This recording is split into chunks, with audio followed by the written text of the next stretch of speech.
Hi, Shari Wright Pilo, originally from Hamilton, Dundas, Ontario. I've been living in Israel for almost 30 years. I think that my Aliyah story started the day I was born. I came from good stock. My father was volunteered in the Israeli Air Force, but prior to that, can we stop this? Okay, we're going to do this again. I'm not looking at the camera, I'm looking at the television. Talk to me. Okay, just start again. I'm not stopping. Okay. I think that my Aliyah story started the day I was born. My parents and my grandparents were very Zionistic. They were very Jewish. They were very involved in the Jewish community. My father, in 1948, when problems started in Israel, he had finished his Army service, Air Force service in World War II. Someone came knocking at the door on Glenfern Avenue and said, "Is your son David I. Wright home?" And my grandmother said, "No, who are you?" And he said, the two gentlemen who knocked on the door said, "We're from Palestine, we're looking for Jewish soldiers who will help us in Palestine and fight for the Jewish nation." And my father, a few days later, got on a boat in New York and went to Marseille and did a training camp in Marseille and then landed in Haifa a few weeks later. He served in Machal and the Israeli Air Force. What year was this? 1948. So I think that the day I was born, that's the start of my Aliyah story. My mother was very involved in B'nai B'rith and Hadassah, my grandmother in Hadassah, my grandmother on my mother's side, Pioneer Women. It was always in our house. Somebody was always doing something for Israel every single day. I don't remember not doing something for Israel or for the Jewish community in our house. I went to the Hamilton Hebrew Academy. I think that has a lot to do with me being here. It was a wonderful school. I had a wonderful education. We had a very small class, and I think that almost half of us are here in Israel now. If it's Susan Hertzberg, Yvette Sternberg, Susan Hertzberg, Yvette Sternberg, Rachel Jonah, David Green, Shari Wright. I'm missing somebody. Yael Weber. So 6 out of 12 or 13 people, not bad. And I also was very involved in Canadian Young Judea. And I went through all the summer camps, and then I came to Israel in 1980 for a summer program and fell in love. I stayed for an extra 2 weeks on my own, fell in love. After Biluim Israel, I went back to Canada, finished my last year of high school, and signed up for a program called the Machon Madrichei Chutz Laaretz. It is a leadership training program, a year in Israel. And you spend 6 months in Jerusalem learning, and then you spend 6 months on your kibbutz or moshav from whatever youth movement you belong to. A kibbutz that's affiliated with the youth movement. So I spent 6 months in Kiryat Moriah with 120 kids from all over the world, which was fabulous. And then I spent 6 months in Kibbutz Nitzanim. The Lebanon war broke out. So I was working very long days in the kitchen and in the refit, in the dairy with the cows, milking the cows at 3 in the morning.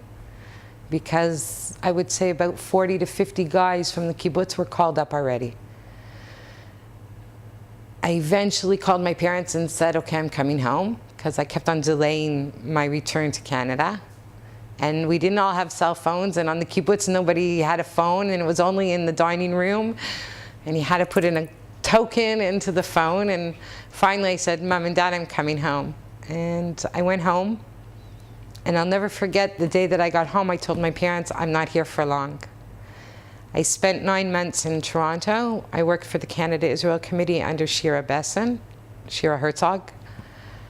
And 9 months, and worked in United Bakeries, and worked in South Pacific on Wellesley. I had 3 jobs to save a lot of money. And within 9 months, I came back to Israel. So my Aliyah story is, it's a never-ending story, and it's continuous even today, because people say to me, "Are you staying in Israel? Do you like it here? Are you ever going to go back to Canada?" And I love it here, and it's my home, and I have a beautiful family here, and I'm not going anywhere. That's my Aliyah story. How did you meet your husband? My husband. Well, I had a few boyfriends before I met him. I was working for Castro, which is probably the largest women's clothing chain store in Israel.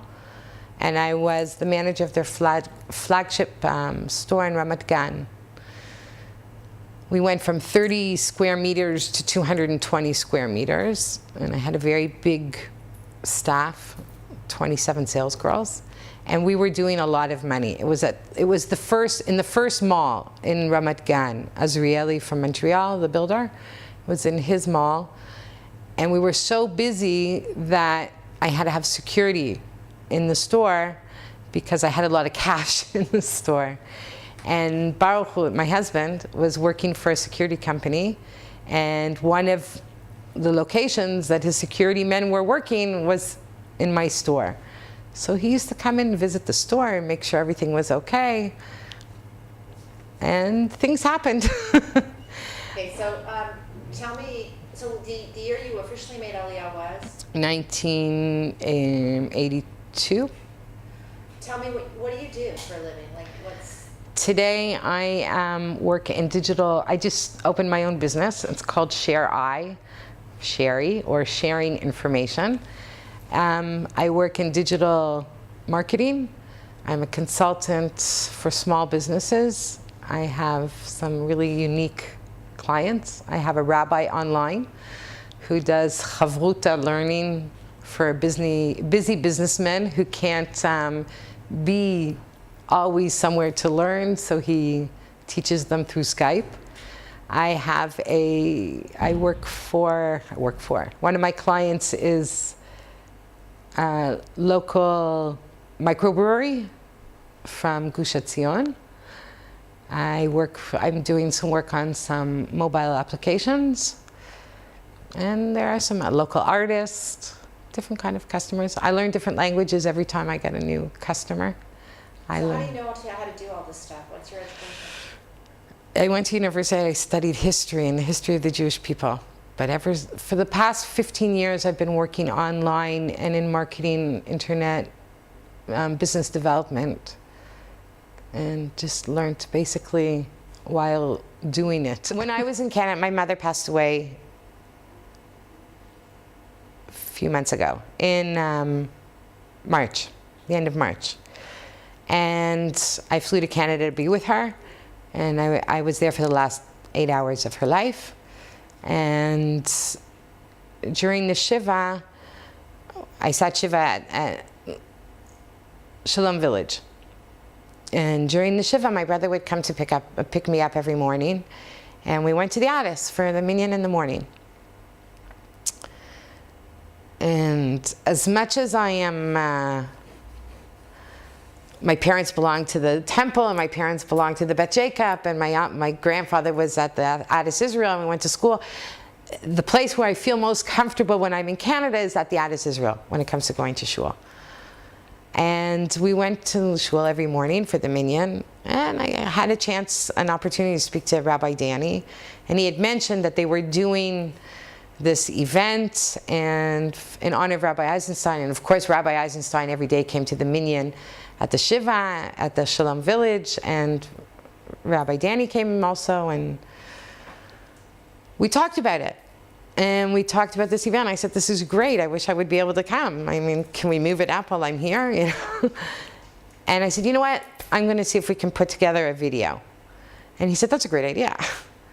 So I started to speak to Ruthie and Rachel and Susan Hertzberg, and we got phone numbers in from Beth, and we got the numbers of people in Beit Shemesh, and Naomi's phone number, and Marvin's phone number, and the Greens, and we started to put an email list together.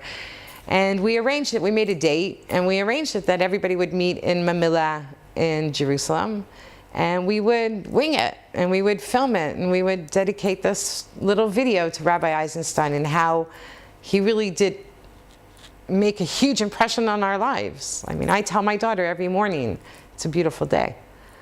I wish her principal would be as good as Rabbi Eisenstein. So we got together in Mamilla, and it was wonderful. And it was really exciting to see everybody, because a lot of us live here and not far from one another, and we don't see each other all the time. We see each other at simchas once in a while, or different things like that, or in Canada when we're visiting. And we filmed this video. And yes, there was a problem with some of the footage, but we reorganized it. And actually, I emailed everybody and asked them to send a video clip that they'll do on their own with their camera or on their laptop, and they did. And they sent video clips or notes, and we put it together and got a lot of help from the other girls. It was great. It was real. From Ruthie and Rachel and Beth, and calling people, and Rachel Green and Zeidenfeld and Yvette Sternberg, and everybody just kind of helped put it together and send the videos. It was really meaningful. It was something really, really fun to work on. Something that really, it was fun. It was good. It was something good to work on. I have a lot of friends in Canada who I'm in touch with all the time. Some of them are very pro-Israel, very involved in their Jewish community. And that's great. And I think that's wonderful. And if, as a Jew, if you can't come and live in Israel, so learn about Israel. Come and visit Israel. Buy Israeli products. Support Israel. I think that's really important. It's integral, but it's part of being part of this Jewish community worldwide. If you're not in Israel, then I think you should support Israel. Yes, Israel does things that maybe are not perfect, and they're not 100%, and they might not be in tune exactly with your political views. But it's the only country in the world where you as a Jew can live completely as a Jew. And that's important. And it's not only important to them or you, it's important to your offspring and your grandchildren and your great-grandchildren, that there'll be some kind of continuous Jewish entity, Jewish world, Jewish place. You can't have a Jewish world today without Israel. So there are Jews and non-Jews who like to criticize Israel, and that's fine. But you have to be careful with that. And don't criticize anything, don't criticize something before you've educated yourself on the topic, or you've come to visit, or you've spent time with people, or you've discussed things, and like sitting and learning a Parashat Shavua or something. Before you can say, I don't agree with this, you have to learn every little word and pasuk and paragraph of before you should criticize something. And I think that's really important. And of course, I find it in the media that there are stations that are better, and there are stations that are worse, and there are newspapers that are pro and against. But as a Jew, speaking to another Jew abroad, you don't have to live here. That's okay, I get it. No problem. I would love for you to live here. Come, please, come live here. But learn about us. Learn about our country. Learn about the people today. Not 40 years ago and not 60 years ago. Learn about the brain power in this country. Learn about everyday things that you do in Canada as a result of the brain power in Israel. Your cell phone, your computer, part of your televisions, your medical equipment, so much of your everyday lives, and not only of the Jewish lives in Canada or in the States or in Europe, but everybody's lives are based upon the brain power, came about from the brain power here in Israel. So my message is, don't be so fast to criticize. Come and learn. our house is our house is always open. Everybody's homes are always open. Find out what you can. Help, promote, donate, learn, anything. And I'm sure once you do those things, you won't be criticizing as much as you thought you would be or were in the past. I have a little story. I use Twitter, and I love Twitter. And it's great because you can say what you want in 140 characters, and it's an art form. And about 6 months ago, on Twitter, I tweet with a lot of technical, techie, internet people here in Israel. And somebody joined the group basically, and she's a woman from the States, from Pennsylvania, who became Jewish. Her husband had a heart transplant. He became Jewish. They have a son in the Army, in the U.S. Army, and a son who is autistic, who just graduated high school, Asperger. And with her converting to Judaism and becoming religious, they decided that they wanted to have a Jewish wedding. And she met a group of people through Twitter and started to converse with them and told people that she's coming to Israel and they want to have a Jewish wedding. And her Twitter friends made her a Jewish wedding.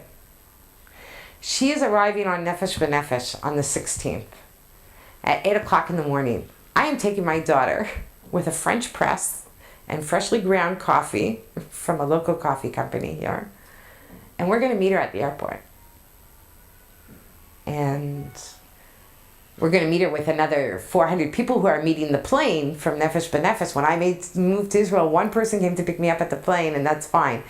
But I think that someone who's making Aliyah today, and with such a wonderful story, and I've never met her, but I feel like I know her. I should get off my tushy and go meet her at the airport. And it's something that I want to tell my daughter also, because that this is amazing. And we're welcoming her and her family to Israel. And we will help her Aliyah. We will help her make her Aliyah easier and support her. And that's Israel.